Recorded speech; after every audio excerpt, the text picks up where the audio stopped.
गुरुर्ब्रह्मा गुरुर्विष्णु गुरुर्देवो महेश्वरः गुरुसाक्षात् परब्रह्म तस्मै श्री गुरवे नमः। ओम शंकरं शंकराचार्यं केशवं बादरायणं सूत्रभाष्ये कृतं वन्दे भगवन्तो पुनः पुनः। ओम युक्ताहार विकाराय विविक्तस्थलवासिने मलयालयतीन्द्राय ब्रह्मनिष्ठाय ते नमः। ओम कृष्णं कमलपत्राक्षं पुण्यश्रवणकीर्तनं वासुदेवं जगद्योनिं नौमि नारायणं हरिम्। ओम सर्वमंगलमांगल्ये शिवे सर्वार्थसाधिके शरण्ये त्र्यंबके गौरी नारायणि नमोस्तुते। ओम सहना भवतु सहनौ भुनक्तु सह वीर्यं करवावहै तेजस्विनावधीतमस्तु मा विद्विषावहै। ओम शांति।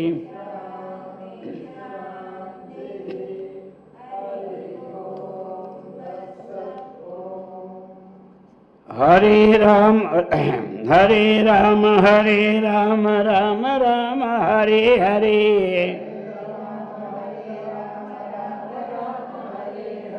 हरे कृष्ण कृष्ण कृष्ण हरे हरे।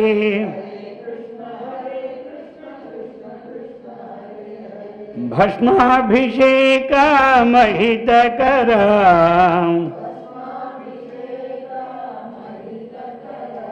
भस्म विभूषिता सुंदर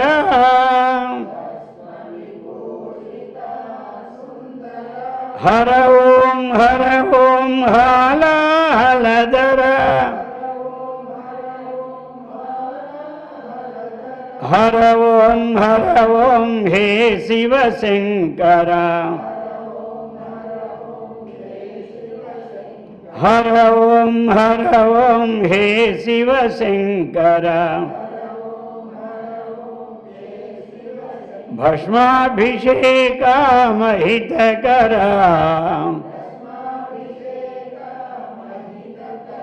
भस्म विभूषिता सुंदर। गोपाल कृष्ण भगवान की, सद्गुरु महाराज की, जगदम्बा माता की। हर नम पार्वती पते हर हर महा। పవిత్రాత్మ స్వరూపులకు ప్రియాత్మ బంధువులారా, శ్రీమద్ శంకరాచార్య విరచిత శివానందల హరి ఇందులో 42వ శ్లోకం. గాంభీర్యం పరిఖాపదం ఘనధృతి ప్రాకార ఉద్యద్గుణం స్తోమశ్చాప్తబలం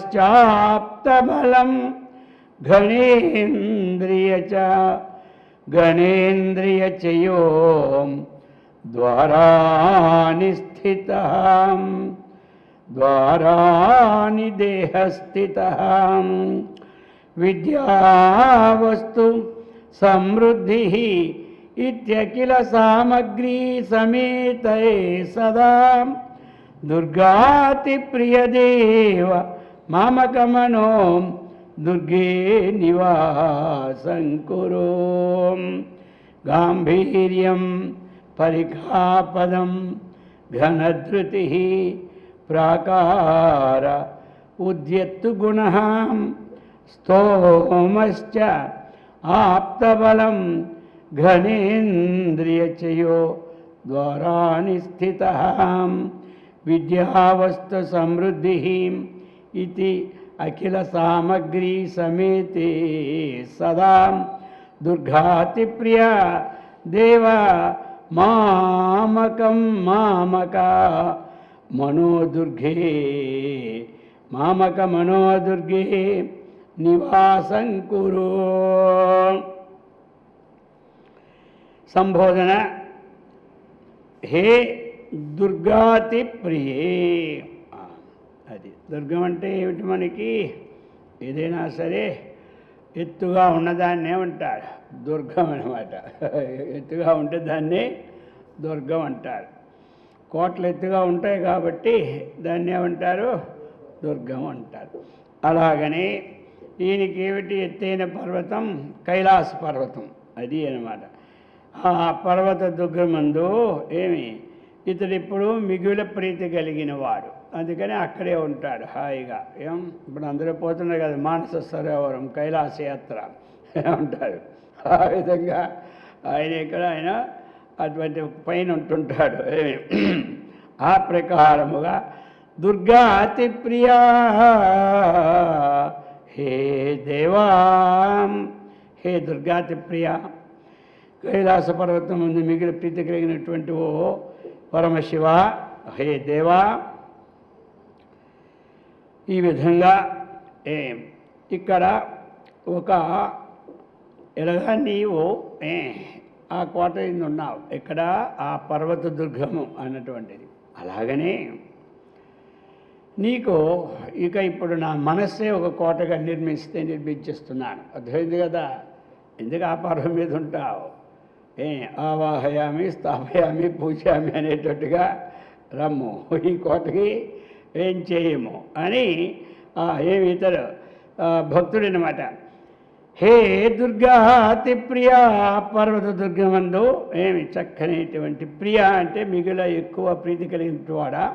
హే దేవా, హే పరమశివ, పరిఖాపదం గాంభీర్యం. అది పరిఖాపదం. పరిఖాపదం అంటే ఇప్పుడు ఒక కోట కానీ కట్టారంటే దానికి ఏం చేస్తారు? చుట్టూ కూడా ఒక గంభీరమైనటువంటిది చక్కగా ఉన్నటువంటిది మంచి పరికా అంటే పెద్దగా చుట్టూ ఉండి ఒక లోతుగా పెడతారనమాట. ఎందుకంటే ఎవరైనా సరే గబక్కన దాటడానికి వీలు పడదా. ఈ లోతు గొయ్యి ఉంటుంది చుట్టూను. దాని తర్వాత అక్కడ కోట అనమాట. ఇవి వచ్చేవాడు ఇక గోతులోని పడాలి, కోటకి వెళ్ళకుండా. ఆ ప్రకారంగా చుట్టూ కడతారనమాట. అది పరిఖాపదం. కాబట్టి అటువంటి లోతుకి లక్షణమైనటువంటి గాంభీర్యమైన లోతు మంచి గంభీరం అన్నమాట. గాంభీర్యం అంటే ఏమిటి? అది చాలా విశాలంగా ఉంటుంది. దానిది తనలో ఉన్నటువంటి విషయాన్ని బయటికి కనబడినివ్వదు.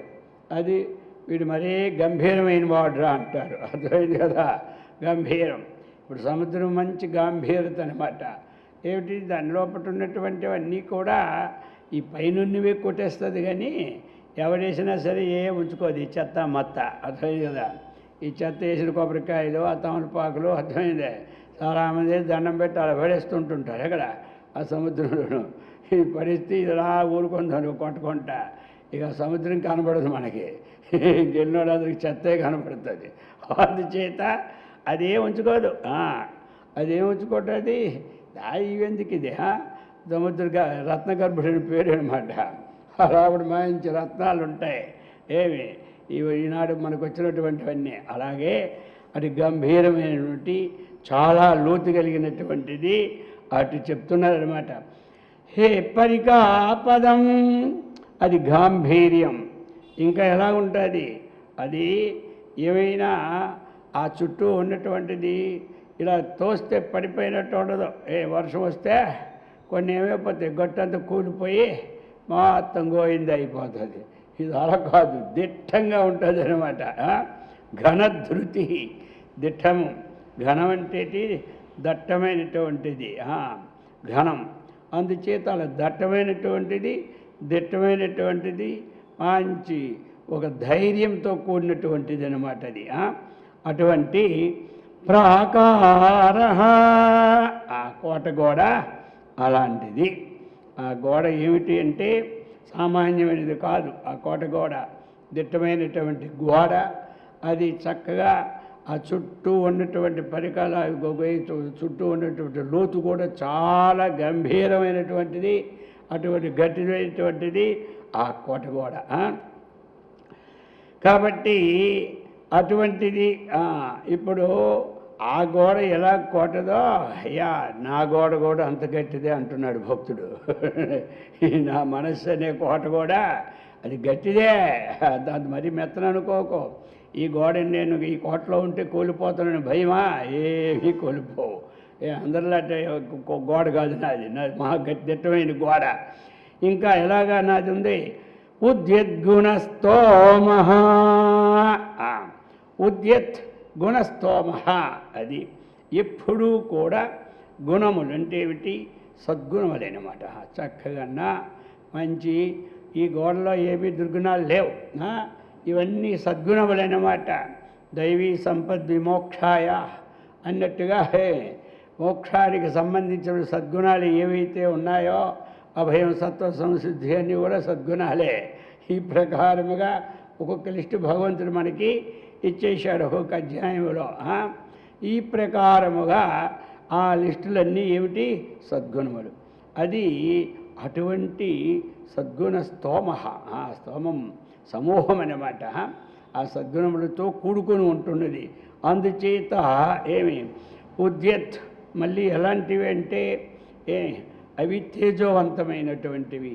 అవి కూడా ఎలా అవుతాయి అంటే ఏదైనా పుట్టిందంటే ఆ పుట్టింది కూడా అటువంటి సద్గుణమే ఉంటుంది. అది మనసులో పుడుతూ ఉంటుంటాయి, అవి పుడుతుంటాయి, ఇవి పుడుతుంటాయి. మనకి ఈ రెండు యుద్ధం చేసి ఏది బలం ఉంటే అటు వెళ్ళిపోతే మిగతా వాళ్ళని ఓడించేస్తుంది. అట్లా నాకేం ఓడించే పని లేదు. నాలో ఉత్పన్నమైనవన్నీ కూడా చెప్తున్నాడు అనమాట. ఉద్యత్ అవి రెండేది విధాలు. ప్రకాశమానమే ఉంటుంది. ఇప్పుడు అదే ఉదయించుచున్న సూర్యుడు అంటారు. అంటే ఉద్యద్భాను ప్రకాశ, ఉద్యద్ధరుణ ప్రకాశ. అప్పుడే సూర్యుడు పుట్టడం అంటే ఉదయించడం. ఆ విధంగా నాలో ఉదయిస్తున్నటువంటి ఈ సద్గుణముల యొక్క సమూహము ఏమి అది ఎలాంటిది అంటే ఆప్తబలం.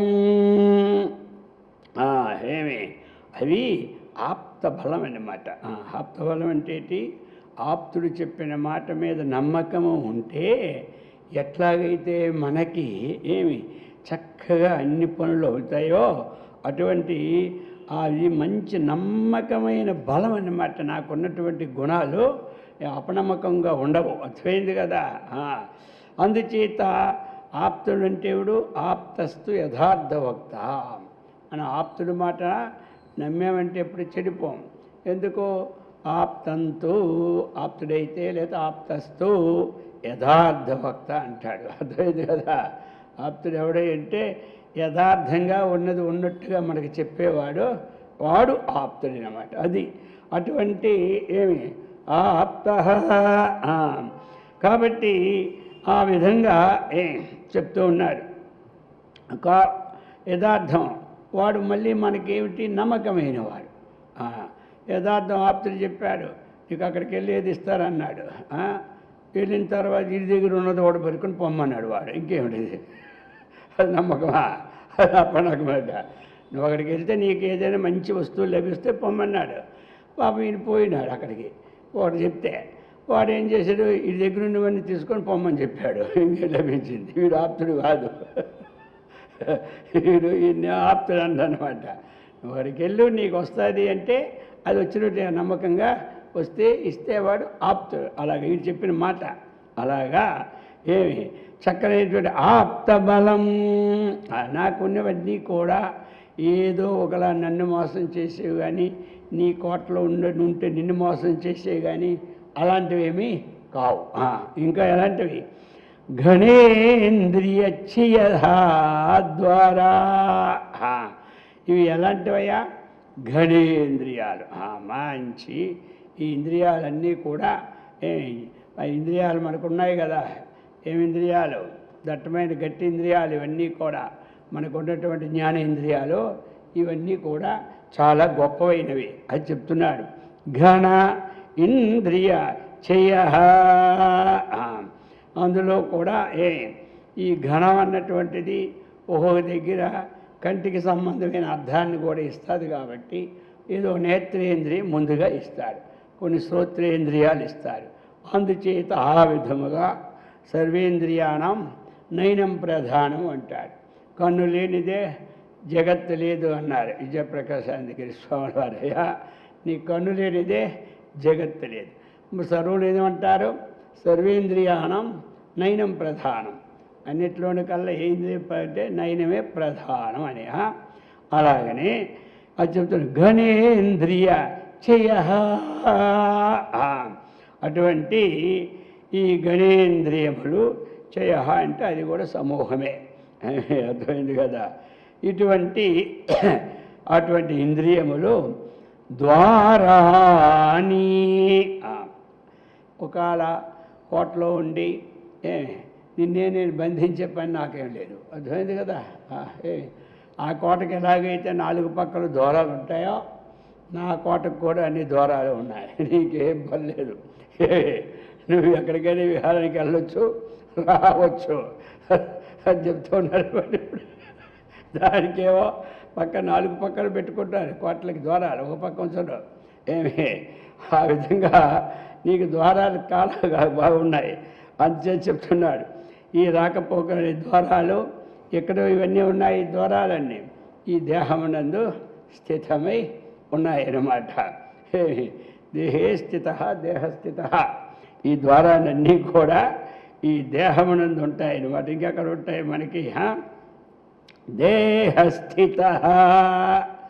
ఈ ద్వారాలు ఎక్కడ ఉంటాయంటే దేహస్థిత. ఈ శరీరం ముందు ఉన్నటువంటి ఇవి ఏమిటి? ఘనేంద్రియ చయ. అది ఇది దేహస్థితిలో ఉంటాయి. ఈ శరీరంలో ఈ ద్వారాలన్నీ ఉంటాయి. ఆ కోటకి ఆ ద్వారాలు, ఈ కోటకి ఇది ద్వారాలు అది చెప్తున్నారు. దేహస్థిత ఘనేంద్రియ చయ ద్వారాని. ఈ ద్వారాలు ఎందుకయ్యా అంటే మనం రావడానికి పోవడానికి ఇవి ద్వారాలు అన్నమాట. ఇంకా ఎలాంటిది అంటే చెప్తున్నారు. ఇక దేహఘనేంద్రియ చేత్ విద్యా వస్తు సమృద్ధి. ఇంకా ఎలాంటిది అంటే విద్య ఉంది, వస్తు సమృద్ధి ఉంది. విద్య అంటే ఏమిటి? జ్ఞానం. ఇది విద్య అనేది జ్ఞానం అన్నమాట. అందుకని పూర్తిగా ఈ కోటలో ఉంటే ఏదంతా ఈ అజ్ఞానంతో కూడిన కోట, ఈ కోట ఎందుకులే అనుకుంటామేమో, అదేమీ లేదు. కాబట్టి అటువంటి విద్య, ఏ విద్య? ఆ పరమాత్మను తెలుసుకున్నటువంటి విద్య, అలాగే ఈశ్వరుని తెలుసుకున్నటువంటి విద్య, ప్రకృతిని తెలుసుకున్నటువంటి విద్య. అటువంటి జ్ఞానాన్ని కూడినటువంటి వస్తు సమృద్ధి, అటువంటి పదార్థ సంపత్తి చేత నిండబడినటువంటిది ఇది. అందుచేత నీకు ఈ కోటలో ఎక్కడికి పోవక్కర్లేదు. అఖిల అఖిల ఇత్యఖిల సామగ్రి సమేతే. ఇందులో అన్నీ ఉన్నాయి. దుర్గానికి కావలసిన పదార్థాలన్నీ కూడా. బయటికి వెళ్ళాలంటే ఇల్లులోని ద్వారాలు ఉన్నాయి, కానీ నువ్వు ఇందులో ఉండాలంటే దీనికి సంబంధించిన పదార్థాలన్నీ నా దగ్గరే ఉన్నాయి. అర్థమైంది కదా ఈ మనసు. అందుచేత ఇత్యఖిల సామగ్రి సమేత సదా సమేత మామక మనోదుర్గే. ఈ పదార్థాలని సమగ్ర ఉన్నటువంటి మామక మనోదుర్గే, నా మనస్సు అనే దుర్గమందు, మామక అంటే నాకు సంబంధించినటువంటిది. మామక పాండవాశ్చైవ కిమకుర్వత సంజయ, మామకా పాండవాశ్చైవ, అది రెండనమాట. మామకాహ అంటే నాకు సంబంధమైనటువంటి దుర్యోధనాథుడు అక్కడ అర్థం. పాండవాశ్చైవ చకారం ఉందగాడు, మరియు పాండునందపుత్రులు వారు, వీళ్ళిద్దరూ కూడా ఎలాగున్నారని అడుగుతాడు. అర్థమైందా? అలాగని మామక అంటే నాకు సంబంధం. అలాగని మామక మనోదుర్గే, నాకు సంబంధమైన నా మనస్సునందు ఏమిటి, నా మనస్సుని దుర్గమందు సదా నివాసం కురు. అయ్యా, నీవు సదా నా మనస్సు అనే దుర్గమునందు నివసించు. నువ్వు అక్కడ ఉన్నావు, ఎందుకంటే అందుకనే సంబోధన చేసే దుర్గాతి ప్రియ. ఏమి, నీవు ఇప్పుడు కైలాసం పర్వతం అనే దుర్గమునందు ఉన్నావు. కానీ ఆ అక్కడ ఉన్నటువంటి దుర్గానికి ఎలాగైతే 4 పక్కల ద్వారాలు ఉంటాయో, ఎలాగైతే అక్కడ కూడా సద్గుణ సంపన్నుడైనటువంటి ప్రమథగణాలు అందరూ కూడా ఉంటారో, ఏమి అందుచేత అవన్నీ వదులుకొని ఇక్కడ రావాలని నీకెందుకు అనిపించింది? రాకడమా నీకు అక్కడ ఏ సదుపాయాలు అయితే ఉన్నాయో ఆ సదుపాయాలన్నీ నా మనస్సు అనే కోటలో ఉన్నాయి. అందుచేత నువ్వు అక్కడ విడిచిపెట్టి ఇక్కడికి రా అని పిలుస్తున్నాడు భక్తుడనమాట. ఇక ఆయన ఉంటే ఏం లాభం? అన్నీ ఉన్నట్టే. ఎత్ర యోగేశ్వర కృష్ణ ఎత్ర పార్థో ధనుద్ర అన్నట్టు, ఎక్కడైతే భగవంతుడు ఉంటాడో అక్కడ మనకి ఏమి లోటు? ఇహలోక సుఖాలకి లోటు లేదు, మోక్ష సామ్రాజ్యం అలంకరించడానికి కూడా లోటు లేదు. అందుకని మన హృదయంలో ఎవరిని కోరుకోవాలి? ఎల్లప్పుడూ ఆ భగవంతుణ్ణి, ఆ పరమాత్మని మన హృదయంలో సుస్థిరంగా ఉండమని కోరుకోవాలి. అది అక్కడ శంకరాచార్యుల వారి యొక్క అభిప్రాయం. అన్నీ కోరుకుంటున్నారు. ఆ భగవంతుని కూడా నా హృదయంలో వచ్చి నివాసం చేయమని కోరుకోవయ్యా, అప్పుడే నీకు అన్ని కోరికలు సఫలమవుతాయి. లేకపోతే ఏమి లాభం? ఎన్ని వస్తువులున్నా ఏమి లాభం చెప్పు?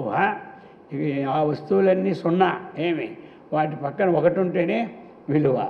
50 సున్నాలు చూడితే ఏమొస్తుంది? ఏమీ రాదు. దానివల్ల ఎంత అయింది చూడండి, ఏం చూస్తాడు? మొహం చూస్తాడు. అంత సున్నా మిగులుతుంది. అందుచేత ఆ పక్కన ఒకటి అంకేస్తే దానికి విలువ వస్తుంది. అలాగనే ఇక నీ ఉన్నావా, ఇక నావేవి సున్నాలు కావు, అన్నీ సార్థకాలు అయిపోతాయి. అందుచేత నా హృదయంలో వచ్చి చక్కగా నివసించవయ్యా దేవా, నన్ను ఉద్ధరించు. ఎంతమందిని వదిలిస్తున్నావు కదా, నేనేం తప్పు చేశానా? అందుచేత నా దగ్గర రా అంటున్నాడు. అది ఆ విధంగా శంకరాచార్యుల వారు ఈ విషయాన్ని చక్కగా మనకి చెప్తూ ఉన్నారనమాట. ఈ విధంగా ఇప్పుడు 43 మాగచ్చస్త్వమితస్తతో గిరిశ భో మయ్యేవ వాసం కురు స్వామిన్నాదికిరాత మామకమనః కాంతార సీమాంతరే వర్తంతే బహుశో మృగా మదజుషో మాత్సర్యమోహాదయః తాన్ హత్వా మృగయా వినోద రుచితాలాభంచ సంప్రాప్స్యసి మా గచ్చః త్వం ఇతః తతః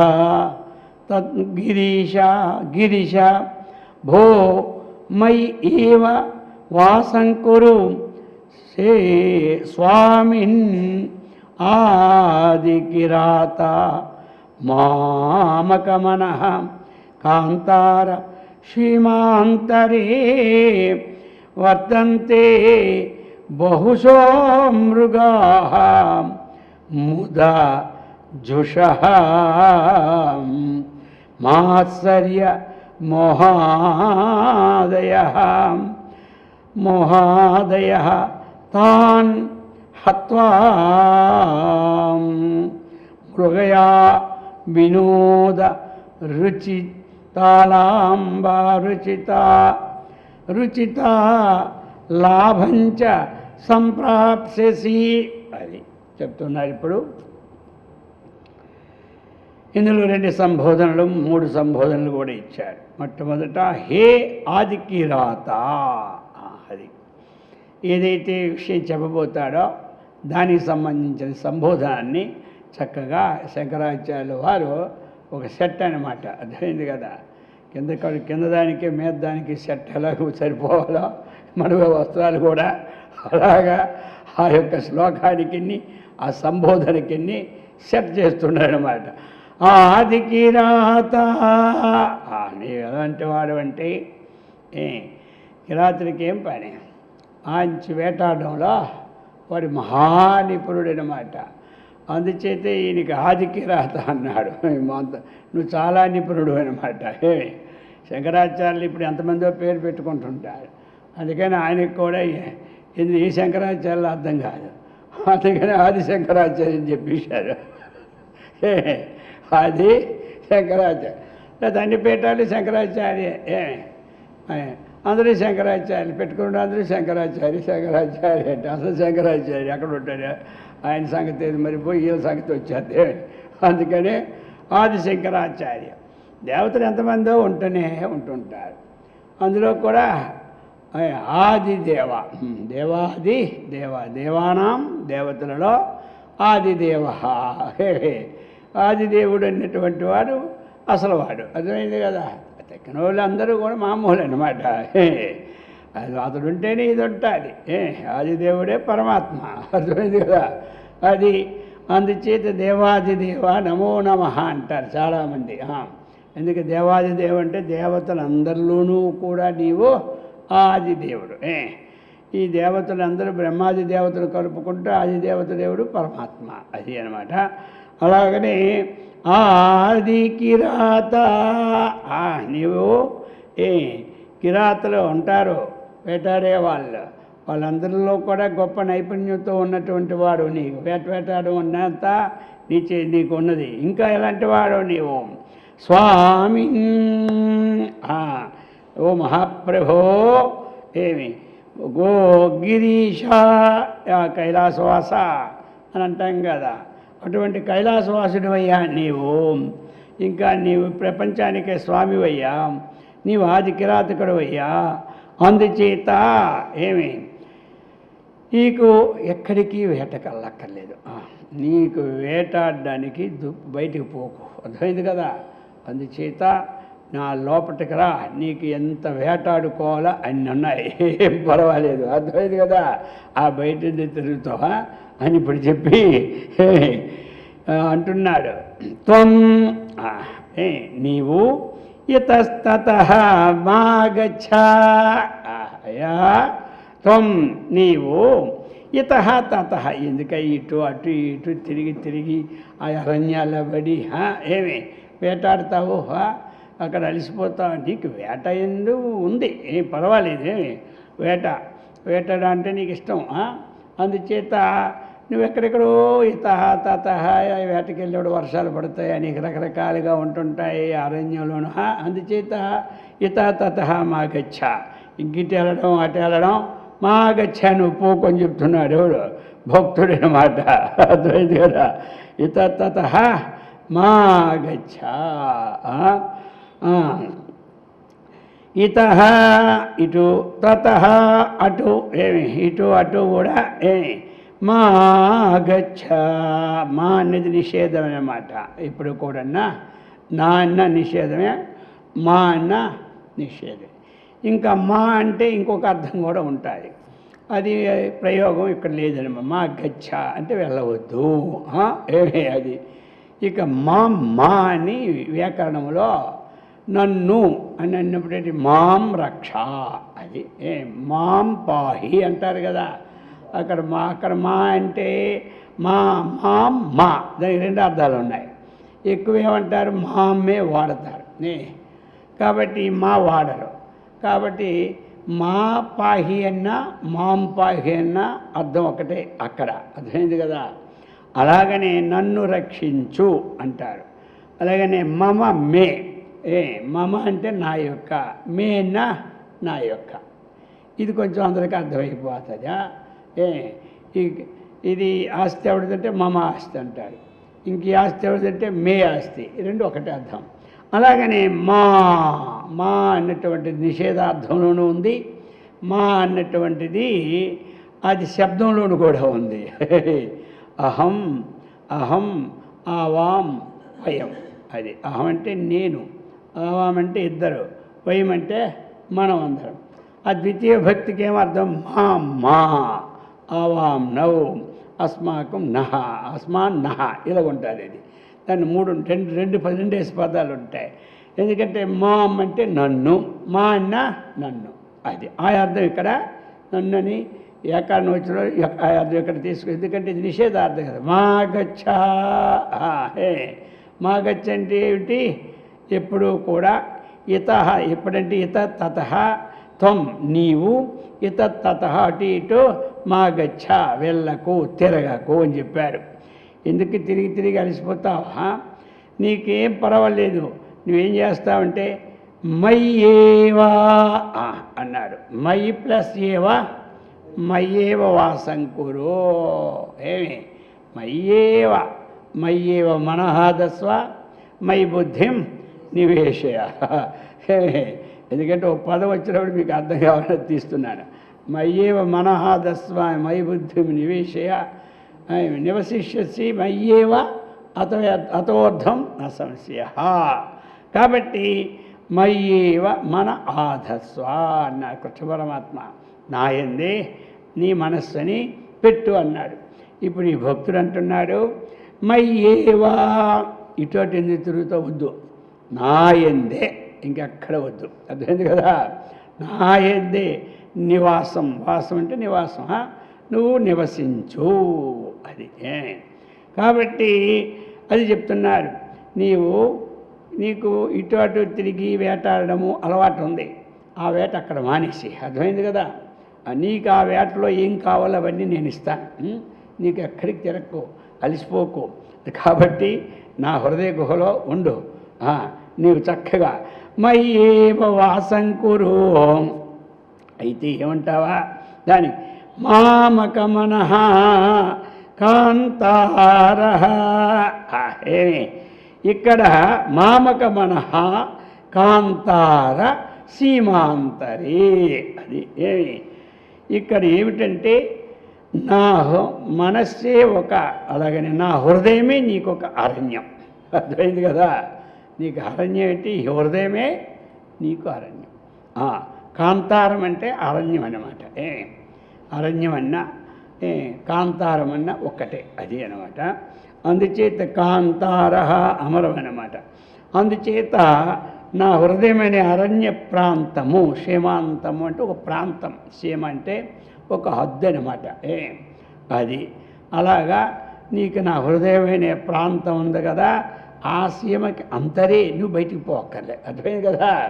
మళ్ళీ ఏంటంటే ఆ బయట, ఇక్కడి నుంచి నువ్వు బయటికి పోతే కానీ జంతువులు దొరకవు, అడవులోకి వెళ్తే కానీ నీకు వేటాడడానికి, నీకు వేటాడబెట్టే కుతూహలం కదా, అక్కడ నువ్వు పోతే కానీ నీకు దొరకవు. నాదేమిటి తెలుసా? ఈ ఒక్క హృదయం అనే అంతరమే, ఆ లోపటే కానీ నువ్వు బయటికి కావాల్సిన పనే లేదు అని చెప్తున్నాడు. మామక మనః కాంతారసి మాంతరే. ఆ హద్దులోనే నా హృదయాకాశమనే ఆ అరణ్యం అన్నటువంటి ఉంది. నీకు హృదయమే అక్కడే క్షేమ, అట్నుంచి ఇటు తిరగక్కర్లేదు. ఆ ప్రతిగా చెప్పి మదజుష, అక్కడ ఏమిటంటే మంచి మదజుష అనమాట. మదజుషం అంటే ఇంకా నన్ను ఎవ్వరూ జయింపలేరని గర్వంతో ఉంటుంది అక్కడ. అర్థమైంది కదా? దాన్ని మదజుషం అనమాట. ఆ లోపల ఉన్నటువంటిది ఆ మనస్సు అనేది, అహంకారం అనేది, బుద్ధి అనేది, అంతఃకరణం ఉంది కదా, అది ఏమనుకుంటుందంటే నన్ను ఎవ్వరూ జయించలేరు అన్నటువంటి అటువంటి ప్రీతితో కూడుకున్నటువంటిది అనమాట.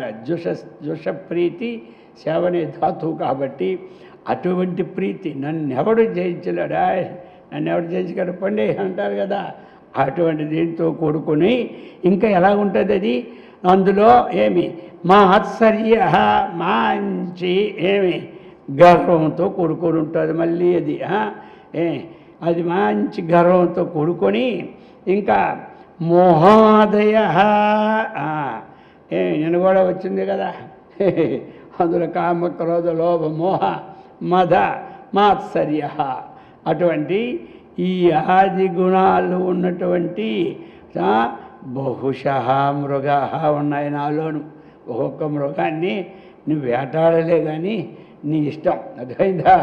నువ్వు ఇక్కడ వచ్చిస్తే నీకు వేటాడడానికి మంచి గొప్ప మృగాలను ఇస్తూ ఉన్నాను.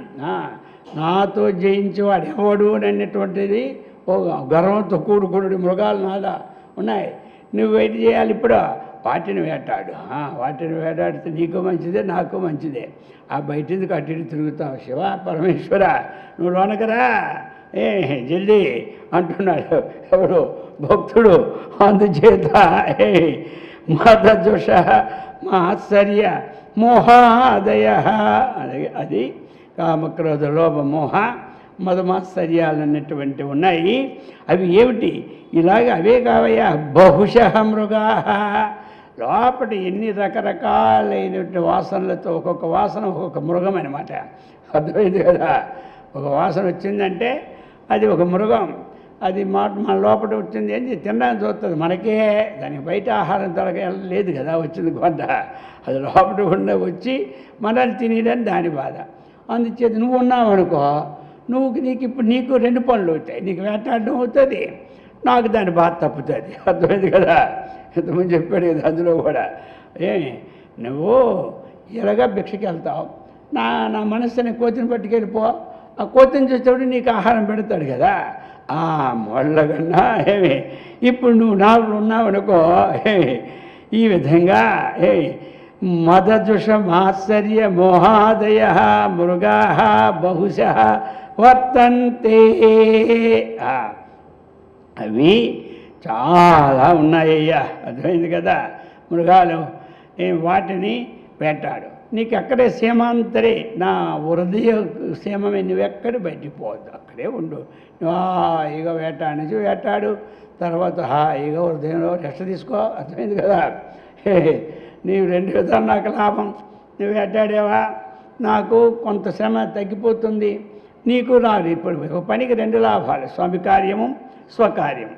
నీ కార్యము వేటాడు అయిపోద్ది, నా కార్యము నేను మళ్ళీ ఇప్పుడు నాకు ప్రత్యేకత అయిపోద్ది అని చెప్తున్నాడు. కాబట్టి ఈ ప్రకారముగా మృగా బహుశః వర్తంతే.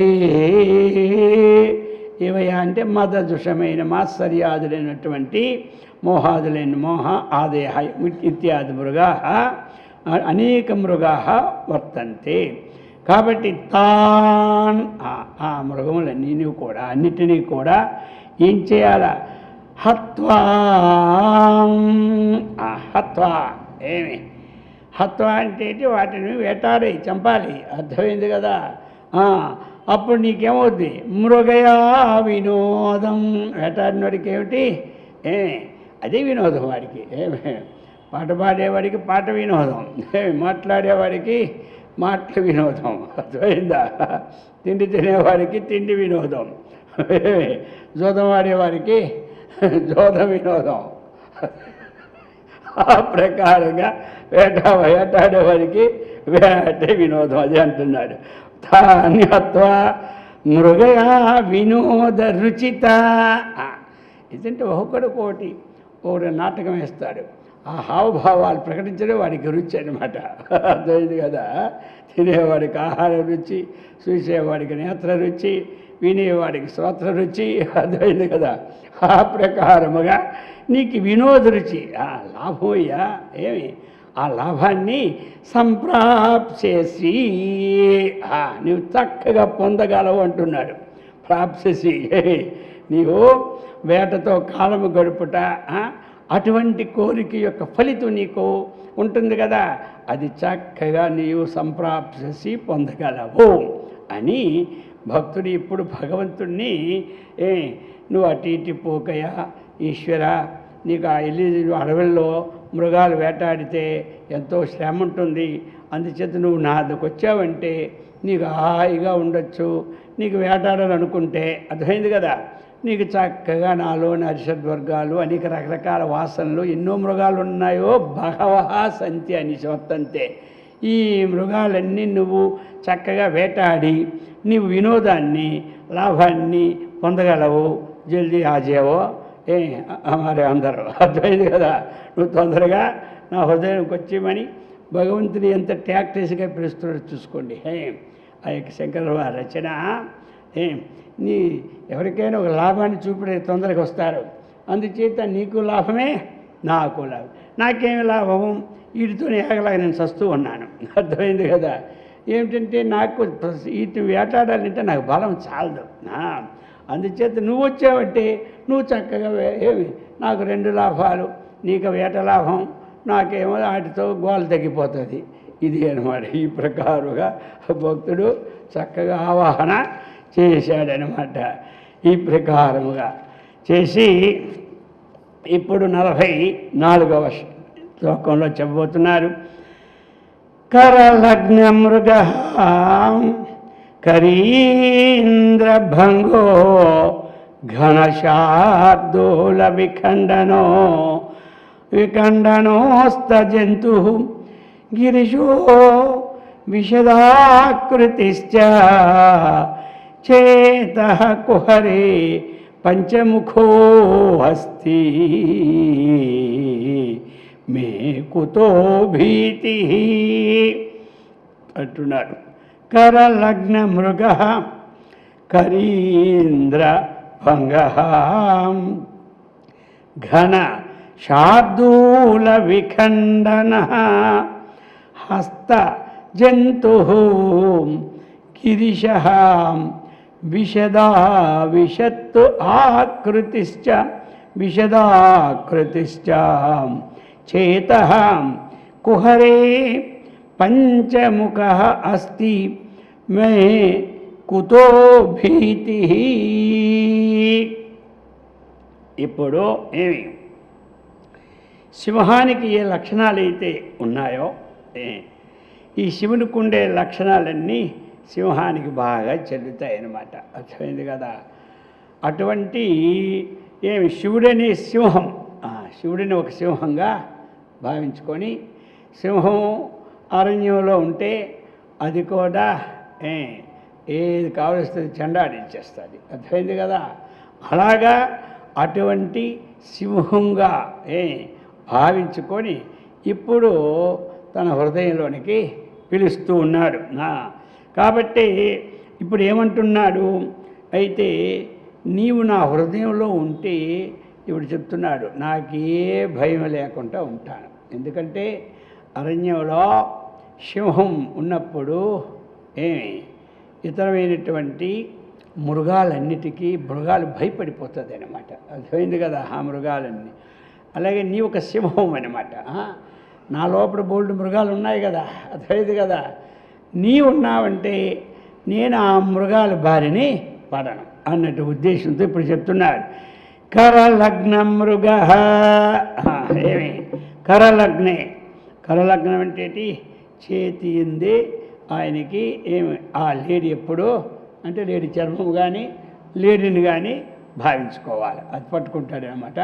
అందుచేత కరలగ్న మృగ ఇది వస్తూనే ఉందలే. ఏమి ఆయన చేతిలో లేడి ఉంటుందని శ్లోకాల్లో వస్తుంది. అప్పుడు మనం ఏమిటి ఆ లేడీనే తీసుకోవచ్చు, లేకపోతే లేడి చర్మాన్ని అయినా తీసుకోవచ్చు, పర్వాలే.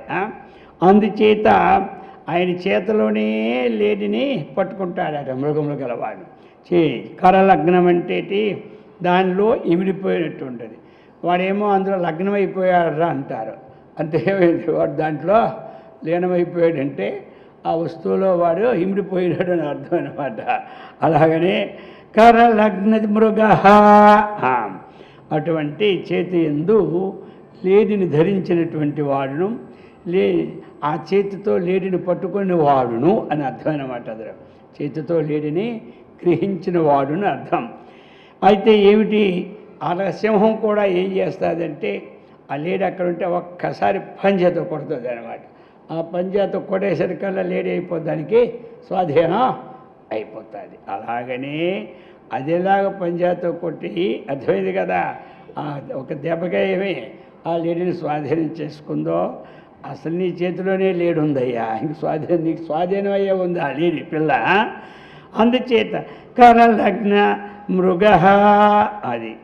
ఇప్పుడు కరీంద్రభంగ ఏమిటి అంటే, ఇక కరీంద్రుడు అంటే ఎవడి ఏనుగు రాజు, గజరాజు. ఆ గజరాజు ఎవడి చేత భంగపడతాడో, సింహం చేత భంగపడిపోతాడు.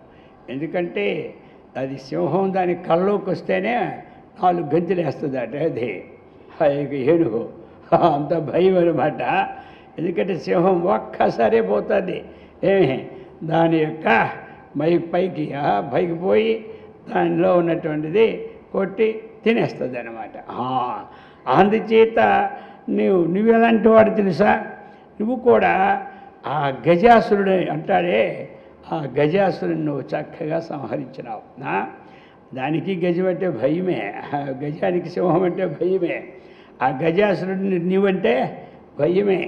అందుచేత అటువంటి దాంట్లో కూడా నీకు సింహానికి పోలికలు సరిపోతున్నాయి. ఇంకా ఎలాంటిది, ఘనశార్దూల విఖండన. ఇక నువ్వు ఏం చేశావు, అదేం చేసింది, అది కూడా ఒకసారి పెద్ద పుల్లని చంపి పారేస్తుంది అనమాట. ఎవరు, సింహం అనమాట. అలాగనే నీవు వ్యాఘ్రుడు అనే ఒక అసురుడు ఉన్నాడనమాట. ఆ అసురుని కూడా నువ్వు ఖండించి పారేసినావు.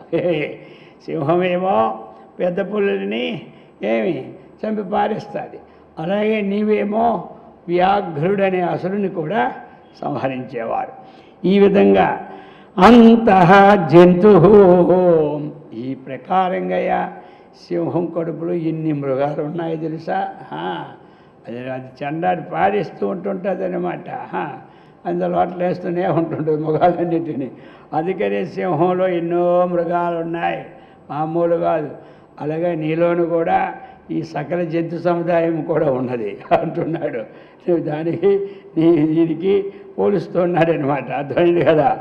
అందుచేత అంతః జంతు లేక అస్త జంతు, అస్తమైపోయినటువంటివి కాబట్టి అన్నీ లీనమైపోయినాయి. దాని కడుపులో కూడా నీ కడుపులో కూడా మొత్తం అన్నీ లీనమైపోయి ఉన్నాయి అన్నమాట. మొత్తం చరాచర ప్రపంచం వల్ల ఎవరి కడుపులో ఉంది, నీ ప్రాణికోటి అంతా నీ దాంట్లోనే ఉన్నారు. ఈ ప్రకారముగా గిరిశ, ఇది ఆ సింహం కూడా ఏమిటంటే ఆ పర్వతం ఎక్కి చూస్తూ ఉంటుంటుంది. అర్థమైందా, అది అక్కడ కొండపై నుండి అక్కడ చూస్తుంటుంది ఎలా ఉన్నది మృగాలన్నీ అని. ఆ విధముగా నీ కైలాస పర్వతం మీద ఉండి అంతా చూస్తూ ఉన్నావు అని చెప్తున్నాడు. ఈ ప్రకారముగా గిరిశ. ఇక విషదాకృతి,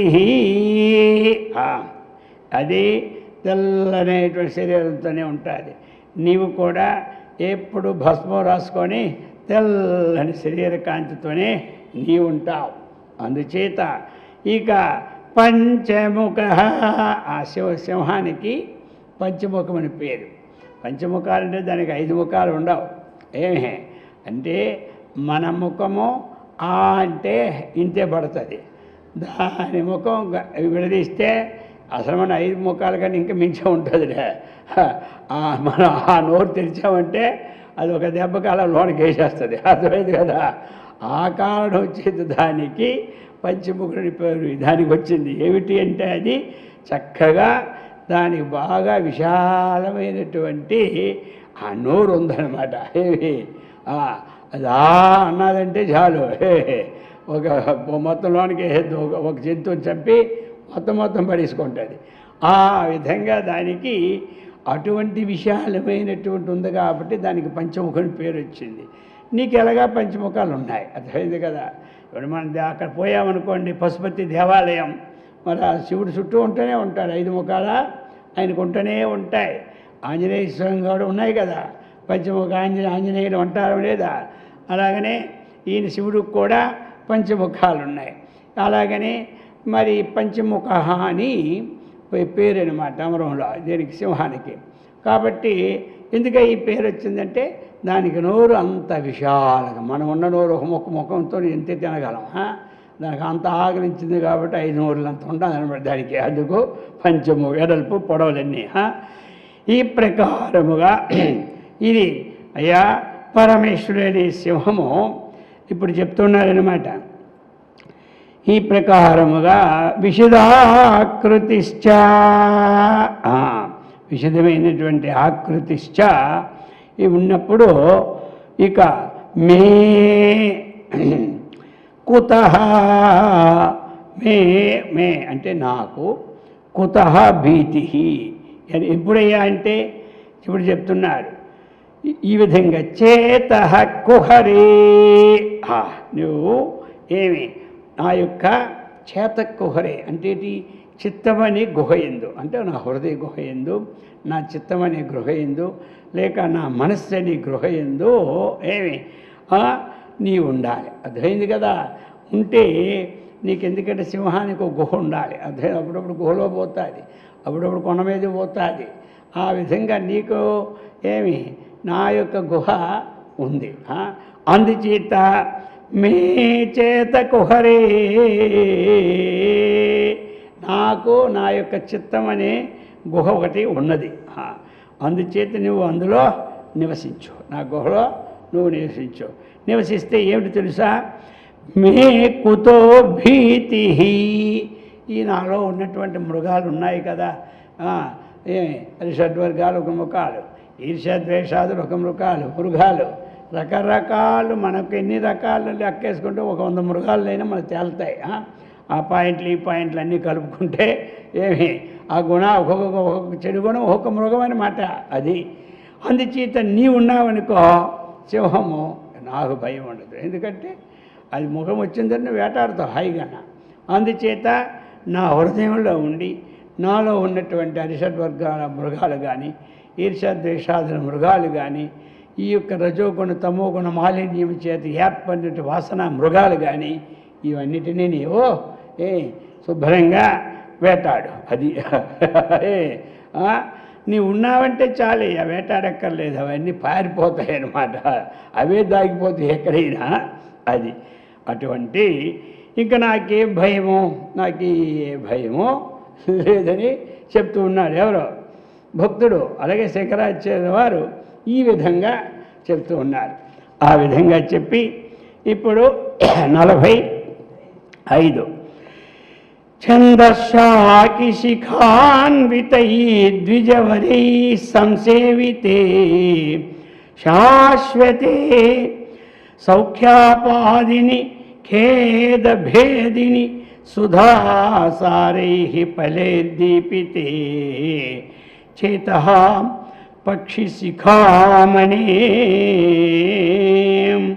త్యజ వృధా సంచారమన్యై అలం నిత్యం శంకరపాద యుగళీ నీడే విహారం కురో. ఇక్కడ ఈ ప్రకారముగా ఛందః శాఖీ శిఖాన్వితై అన్వితైః ద్విజవరైః సంసేవితే శాశ్వతే సౌఖ్య ఆపాదినీం ఖేద భేదినీం సుధా సారైః ఫలైః దీపితే చేతః పక్షి శిఖామణే చేతః పక్షి శిఖామణే త్యజ వృధా సంచారం అన్యైః అలం నిత్యం శంకరపాద పద్మయుగళీ నీడే విహారం కురు. ఇప్పుడు ఈయన మనస్సుని ఏమిటంటే ఒక పక్షిగా భావించి, ఆ పక్షి అనే మనస్సుకి గూడు ఒకటి ఉండాలి కాబట్టి, శివుని పాదాలే ఒక గూడు కాబట్టి నువ్వు ఆ గూట్లో ఉండమని బోధిస్తూ ఉన్నాడు తన మనసుకి తాను. ఈ ప్రకారంగా చెప్తూ ఉన్నారు. ఇప్పుడు హే చేత పక్షి శిఖామణి, పక్షి శిఖామణి పక్షులలో మహాశ్రేష్ఠుడైనటువంటి వాడు ఏమి. అలాగే ఇది చెప్తున్నారు, నీకు అనేక మంది ఉన్నారు కానీ నువ్వెలవాడు. ఈయన చెప్పాడు ఇక్కడ మనస్సు అనేది పక్షి శ్రేష్టమా అని అర్థం అన్నమాట. హే చేత అంటే మనస్సు అనేది పక్షి శిఖామణి. ఆ పక్షి మనస్సు అనే పక్షి ఏమిటి, శిఖామణి అంటే ఏమిటి, అది మంచి శ్రేష్టమని అర్థం అన్నమాట. ఇప్పుడు ఎందుకు మరి భగవంతుడు కూడా ఏమి ఇంద్రియాణం మనశ్చాస్మి అన్నాడు. అర్థమైంది కదా, ఇంద్రియాలలో మనస్సును నేను అన్నాడు ఆయన. ఇవి ఒక పక్షులు లాంటివే కానీ అందులో ఈ పక్షి నేను అన్నాడు. అర్థమైందా. అలాగనే ఈ పక్షి గణాలలో శ్రేష్టమైనటువంటిది ఏమి అటువంటి మనస్సు. అది అందుచేత అటువంటి మనస్సు చెప్తున్నారు ఛంద శాకి శిఖా.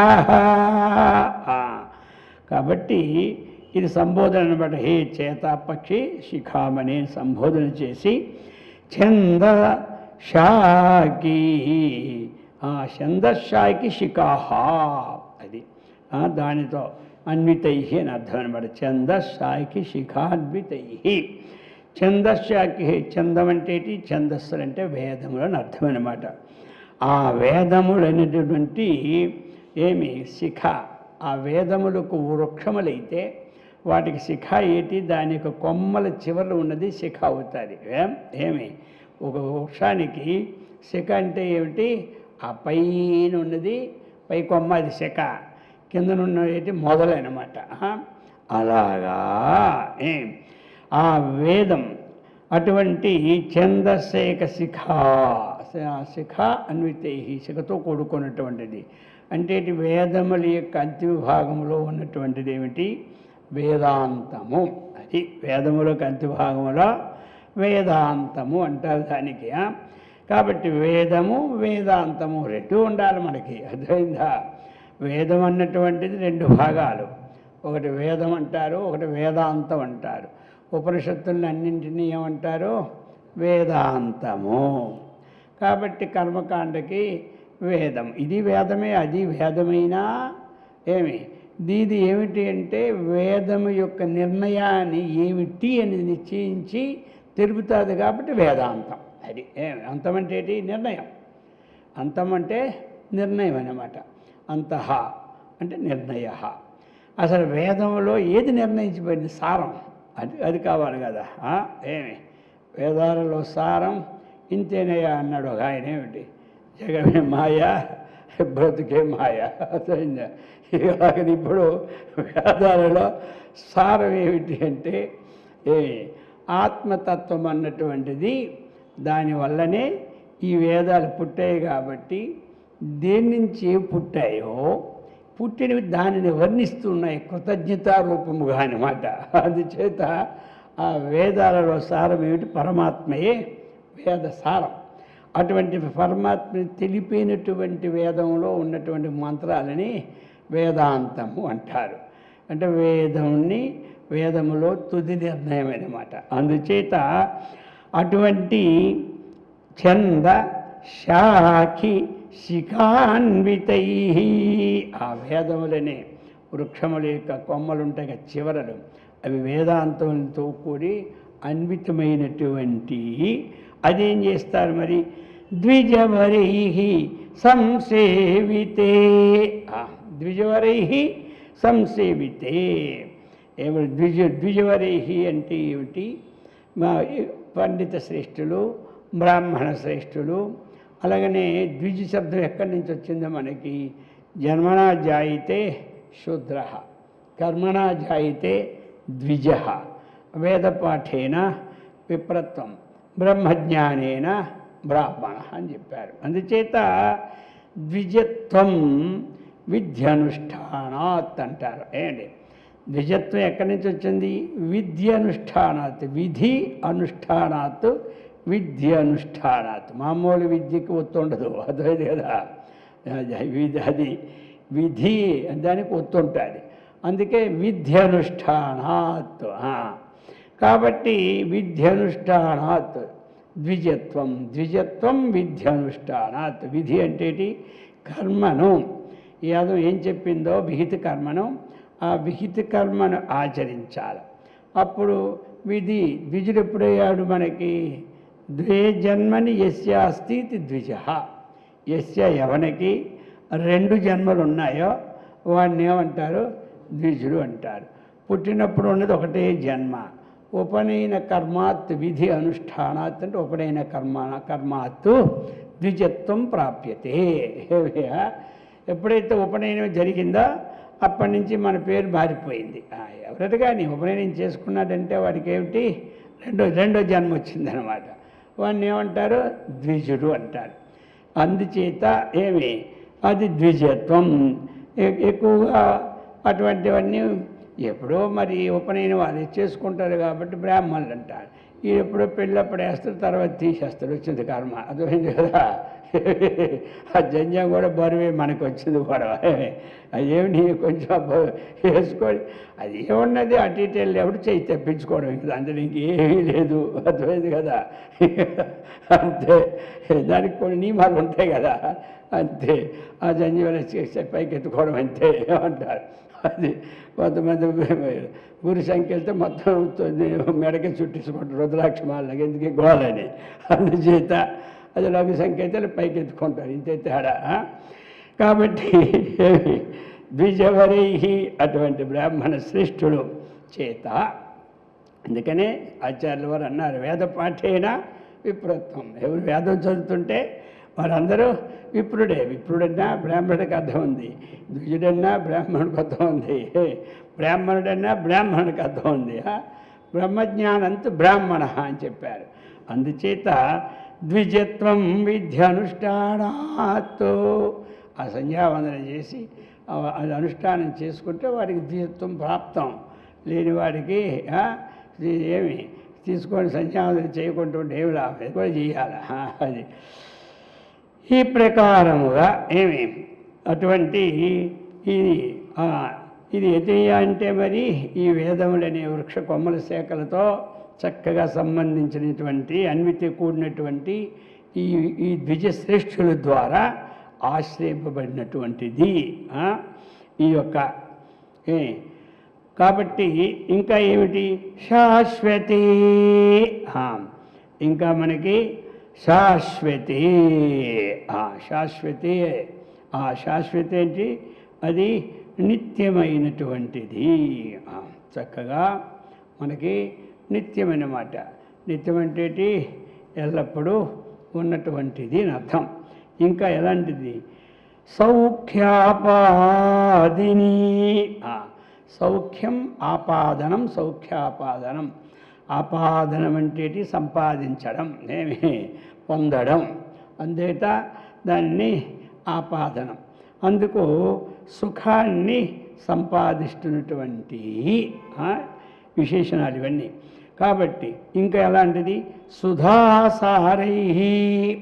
సుధాసారం అమృత రసమైనటువంటి. ఇవన్నీ దేనికి వర్ణన అంటే, ఇక్కడ మనస్సు అన్నటువంటిది ఒక పక్షిగా తీసుకున్నాడు. ఆ పక్షిని ఎప్పుడు గూడులో ఉండాలి. ఆ గూడు ఏమిటి అంటే ఎక్కడ ఏం జరుగుతుందో మరి తెలియాలి కదా. లేకపోతే అలా వింటూ ఉంటుంటే మళ్ళీ దేనికి అన్వయం అవుతున్నదని అర్థం. లాస్ట్కి అన్వయం చేస్తాం, కానీ మధ్యలోనే ఒకసారి చెప్తే అది తేలిగ్గా అయిపోద్ది. విశేషణాలు ఒక విశేషానికి ఉంటాయి. ఎప్పుడో విశేషణము విశేషం.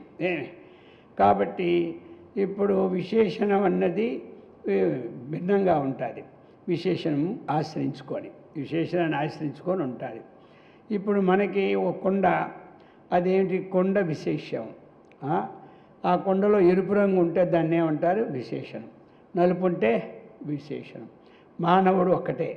ఈ మానవుడు కూడా నల్లగొన్నాడంటే అదొక విశేషణం, ఎర్రగొన్నాడంటే అదొక విశేషణం, శ్యామల సాయి ఉన్నాడంటే అదొక విశేషణం, తెల్లగొన్నాడంటే అదొక విశేషణం. అందరూ మానవులే.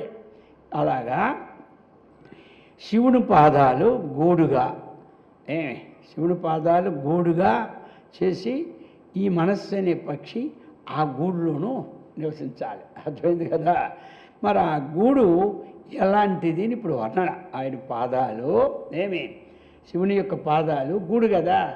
మరి ఈ పక్షి ఉండాలి అంటే మనస్సు అనే పక్షి మరి ఎందులో ఉంటే అదే అవుతుంది. అర్థమైంది కదా. అందుకని ఎలాంటి వాళ్ళని ఆశ్రయిస్తే ఆ భావాలే వస్తాయి. అర్థమైంది. 6 మాసాలు ఎవరితో ఉంటే వాడే వీడే వాడు. అందరికీ అర్థమైపోయింది. కంఠస్థమా? అందుచేత ఇప్పుడు ఆ శివుని పాదాలు ఎలాంటివి, ఆ గూడు దాని వర్ణన. అర్థమైంది కదా. అది ఎలాంటిదే అంటే ఆ గూడు ఎలాంటిదే, ఆ పాదాల గూడు అది మంచి వేదములు అన్నటువంటి ఆ వేదాంతములతో చక్కగా అది కూడుకున్న వేదాంగాలతో కూడుకున్నటువంటిది ఆ గూడు అనమాట, ఆ పాదాలు. అలాగనే అది ఎలాగ మరి ద్విజవరేహి ఇదంతా ఇవి ఎవరైతే చక్కగా చదువుకుంటారో వాళ్ళందరూ ద్విజులనమాట. అటువంటి వారి కూడా ఆశ్రయింపబడినటువంటిది ఆ పాదాలు. అలాగనే ఆ పాదం ఎలాంటిది, ఎప్పుడూ నిత్యం 3 కాలాల్లో ఉన్నటువంటిది. మన పాదాలు అంటే ఒక కాలంలో ఉంటాయి, ఒక కాలంలో ఉండవన్నమాట. ఇంకెలాంటిది ఆ పాదాలు సౌఖ్యాన్ని చక్కగా మనకి సంపాదించి ఇచ్చినట్టు. మనకందరికీ ఏం కావాలా? సుఖం కావాలా. ఈ సుఖము ఐహిక సుఖం ఉంది, పారమార్థిక సుఖం ఉంది. శరీర పోషణ వరకు ప్రారంధానుసారముగా ఉన్నటువంటి విహితమైన సుఖము, తర్వాత ఆ శాశ్వతమైన సుఖము, రెండింటినీ మనకేం చేస్తుంది? ఇది ఇస్తుంది. అది ఇంకా ఎలాంటిది ఆ పాదమునికి గూడు సుధాసారై మంచి సుధాసారై ఫలై. కొన్ని ఫలములు ఉంటాయి. అర్థమైంది కదా. ఈ పండు ఎంత ఉంటుంది కానీ అది కోస్తే తీపి ఉండదు, రుచి ఉండదు, పాడు ఉండదు. అర్థమైంది కదా. అది ఏమిటంటే సారం లేనివన్నమాట. ఇది అలా కాదు. అది మంచి అమృత రసము గల ఫలములతో ఉండి ఖేదభేదిని. ఖేదభేదిని, ఖేదం అంటే దుఃఖము. ఆ దుఃఖాన్ని భేదిని వినాశించేసినటువంటివి అటువంటి గూడు పాదాలు. అర్థమైంది కదా. ఇంకా ఏం చెప్తున్నారు అంటే ఏమిటి? ఇటువంటి భేదిని పోగొట్టినటువంటిది అన్నమాట. ఆ ఖేదం అంటే దుఃఖము. ఆ దుఃఖంని వేధించినటువంటిది అంటే ఒకవేళ సంసారము సుఖం కనిపించినా అదేమన్నాడు? అనంతరం దుఃఖానికి హేతు అన్నమాట.